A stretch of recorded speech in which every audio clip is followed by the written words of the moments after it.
పితామహ గారికి blood cancer అంటారా. ఈరోజు మరీ సీరియస్గా ఉంటే ఇక్కడికి తీసుకొచ్చారా. ఇప్పుడు ఏమంటున్నారు? కష్టపడుతున్నారా. కాలేజీలో జాయిన్ అయినా కొంతకాలానికి వాడికి క్యాన్సర్ అని తెలిసింది బాబు.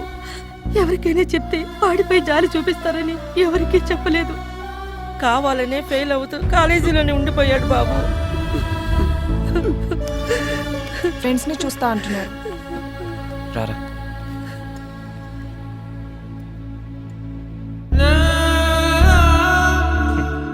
ఈ 4 yearsలో మాతో ఎందుకు చెప్పలేదురా? ఏదో ఒక రోజు అందరూ పోయేవాళ్ళమే కదరా. కానీ పోయేటప్పుడు ఆ సెకండ్ ఎలా అయినా బాధ తప్పదురా. మీకు ముందే చెప్పి మిమ్మల్ని బాధ పెట్టడం నాకు ఇష్టం లేదురా. ఏంద్రా మామ ఇది? ఎలా ఉన్నావురా? భద్రం. మళ్ళీ ఒకసారి మీ ఊరు చూడాలని ఉందిరా.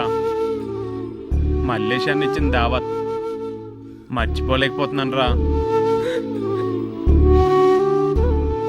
ఎరా వాలి, వచ్చేసావా? ఇప్పుడు నా దగ్గర ఏముందని వాలిపోయావురా? ఒరే మామ, లైఫ్లో ఎప్పుడు ఎవరికి ఏమి ఇవ్వలేదురా. ఫస్ట్ టైం నా డబ్బులతో ఫ్రూట్స్ తీసుకొచ్చాను మామ. ఇంకా పెద్దమ్మ గుడికి వెళ్ళి నీ పేరు మీద అర్థం చేయించాను మామ. నీకేం కాదురా, ఎప్పటిలాగే నువ్వు నవ్వుతూ మా అందరినీ నవ్విస్తుండాలి మామ. అరే రవి, ఏం మాట్లాడవేంట్రా? ఏం మాట్లాడాలో తెలియట్లేదురా. మీ బ్యాచ్కి ఓ ప్రత్యేకత ఉందిరా అబ్బాయి. 10 సంవత్సరాల నుంచి ఎన్నో బ్యాచ్లకు ఫేర్వెల్ ఇచ్చిన ఈ పితామహకే మీ బ్యాచ్ ఫేర్వెల్ ఇస్తుందిరా.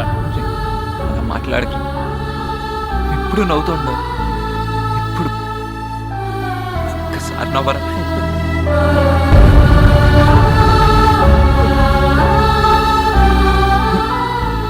పోయే ముందు కూడా నవ్వుతూ ఉండేవాడే పితామహ. దట్ ఈజ్ మీ. ఏంట్రా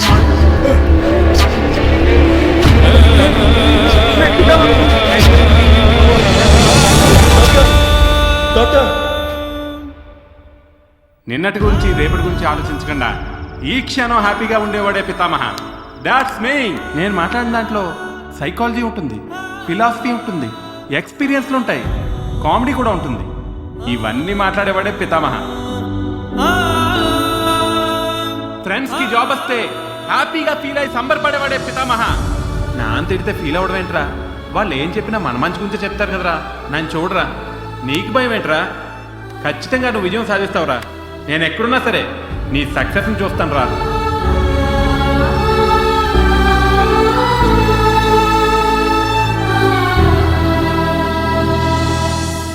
పితామహ ఇంకా మన మధ్యనే ఉన్నాడనిపిస్తుందిరా.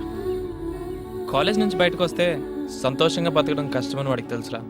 అందుకనే ఆనందాన్నంతా కాలేజ్లోనే వెతుక్కున్నాడు.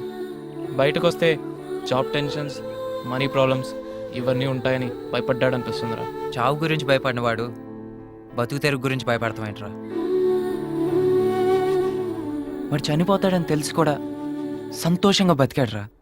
కానీ మనం చిన్న చిన్న ప్రాబ్లమ్స్ చూసి ఎంత టెన్షన్ అయిపోతున్నాం. ఇప్పుడు వరకు నా ప్రాజెక్ట్ ఎక్కడా నేను చెప్పలేదు, అయినా అది సక్సెస్ అవుద్దో లేదా అని టెన్షన్.